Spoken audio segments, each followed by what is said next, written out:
Hello, guys. Guys, we have completed our past, present, and future indefinite tense. Today, we are going to talk about future continuous tense. Now, what is future continuous tense? My dear friends, main verb के end में sentence, Hindi का जो हमारा sentence होता है उसके आखिर में जो वाक्य के अंत में रहा होगा, रहे होंगी, रहे होंगे, जब सेंटेंस के आखिर में हमें ये दिखता है तो इट मीन्स ये जो फ्यूचर है वो टेंस कौन सा है? फ्यूचर कंटिन्यूस टेंस होगा। एग्जाम्पल के तौर पे आइए समझते हैं।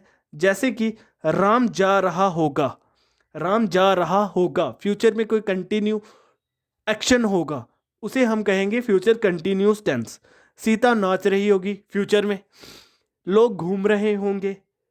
अब इसको हम सेंटेंसेस के अकॉर्डिंग टू द रूल्स कैसे बनाएंगे?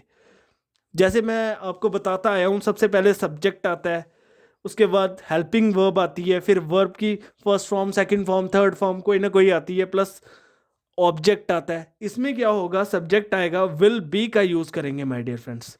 रहा होगा के लिए हम करेंगे विल बी, प्लस वर्ब की फर्स्ट फॉर्म आईएनजी का यूज़ करेंगे क्योंकि कंटिन्यूस है, प्लस ऑब्जेक्ट आ जाएगा। आइए देखते हैं कैसे।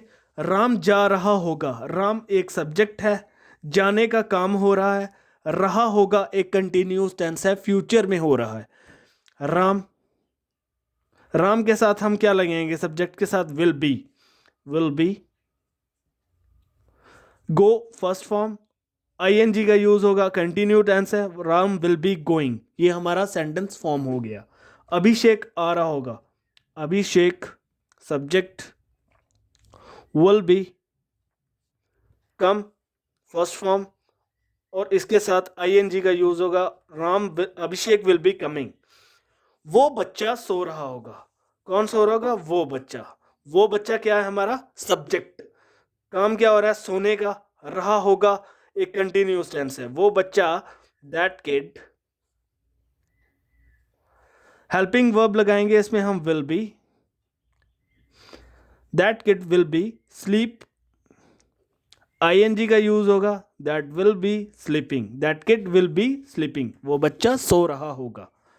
जब हम इसको नॉट के अकॉर्डिंग बनाएंगे, नेगेटिव के अकॉर्डिंग, तो नॉट का यूज होगा विल और बी के बीच में। सब्जेक्ट विल बी का यूज कर रहे थे, पर इसमें हम अब नॉट की एडिशन कर देंगे, प्लस बाकी सेम रहेगा, वर्ब की फर्स्ट फॉर्म आईएनजी ऑब्जेक्ट। जैसे राम नहीं जा रहा होगा, नहीं नेगेटिव, राम विल, नॉट बीच में आएगा, बी कमिंग, जा रहा होगा, going, Ram will not be going. Abhishek नहीं आ रहा होगा, अभिषेक, कौन नहीं आ रहा होगा? अभिषेक। नहीं के लिए नेगेटिव, आ रहा के लिए कम की वर्ब लगेगी, रहा होगा कंटिन्यूस टेंस है, अभिषेक will not be coming.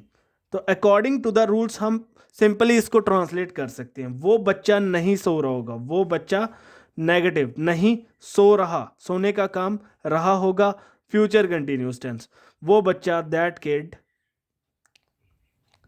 Will, helping verb negative है, नॉट, बी का यूज होगा, विल बी के बीच में नॉट एडिशन कर देते हैं हम, रहा होगा, सो रहा होगा, sleeping, that kid will not B sleeping. तो मैं किस तरह से चल रहा हूं? अकॉर्डिंग टू द रूल्स चल रहा हूं माय डियर फ्रेंड्स।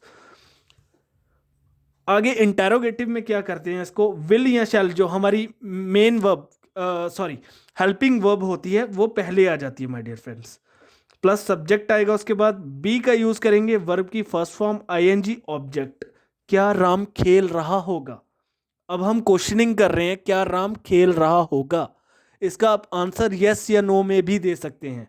जब हेल्पिंग वर्ब फर्स्ट पहले में आती है तो उसका यस और नो में जवाब दिया जाता है माय डियर फ्रेंड। जैसे क्या राम खेल रहा होगा, हम बोल सकते हैं हाँ या ना।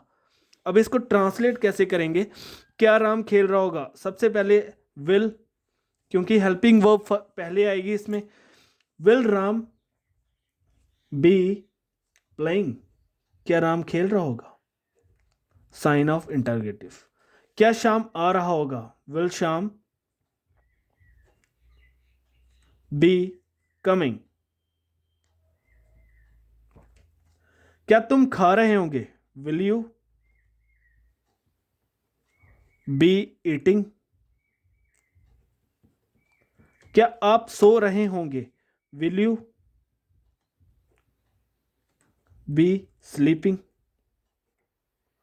तो अकॉर्डिंग टू द रूल्स ही चलना है। मैं किस तरह से इस सेंटेंसेस को फॉर्म किया है, हेल्पिंग वर्ब को मैंने पहले लेके आया, सब्जेक्ट मैंने बाद में लाया राम, बी का यूज किया, वर्ब की फर्स्ट फॉर्म के साथ आईएनजी का यूज कर दिया माय डियर फ्रेंड्स। आइए इसको डबल इंटेरोगेटिव के अकॉर्डिंग किस तरह से फॉर्म किया जाता है एक बार देख लेते हैं। WH का हमने पहले यूज कर रहे हैं इसमें, बाकी पूरा का पूरा इंटेरोगेटिव की तरह बन जाएगा माय डियर फ्रेंड्स। क्या तुम खा रहे होंगे? क्या के लिए? अब इसका हम यस या नो में जवाब नहीं दे सकते।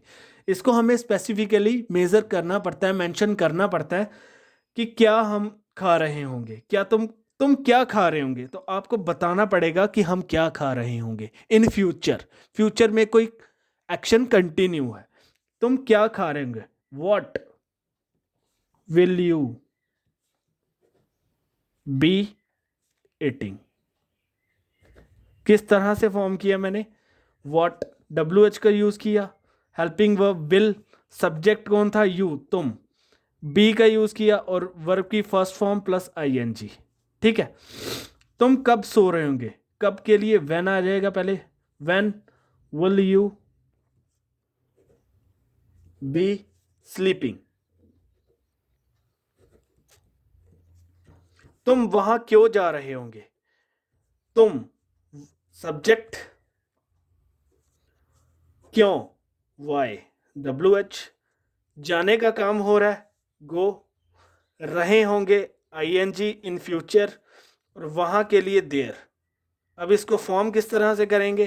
तुम वहां क्यों जा रहे होंगे? अब इसको हम अकॉर्डिंग टू द रूल्स बनाएंगे। पहले आएगा WH, वाई, आगे हम देखेंगे helping verb will, subject, subject कौन था? तुम, सब्जेक्ट हमारा तुम, why will you be, be का यूज होगा, वाई विल यू बी, जाने का काम हो रहा है, गो के साथ ING, why will you be going, वहां के लिए there, why will you be going there, तुम वहां क्यों जा रहे होंगे।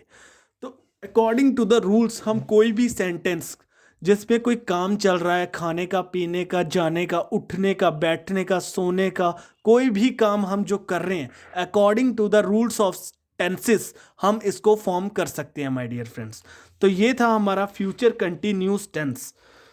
एक बार रिवाइज कर लेते हैं। क्या लास्ट में वाक्य के अंत में रहा होगा, रही होंगी, रहे होंगे ये आएगा, और according to the will be का यूज होगा, विल बी या शेल बी का यूज होगा। आई और वी के साथ हम मैक्सिमम ज़्यादा से ज़्यादा हम शेल बी का यूज करते हैं, बाकी सब्जेक्ट्स के साथ हम विल बी का यूज करेंगे, और विल बी का भी यूज कर सकते हो आप आई वी के साथ। तो ये था हमारा future continuous tense. In the next video we will talk about future perfect tense. So bye bye friends, I hope you understand this topic. Thank you very much.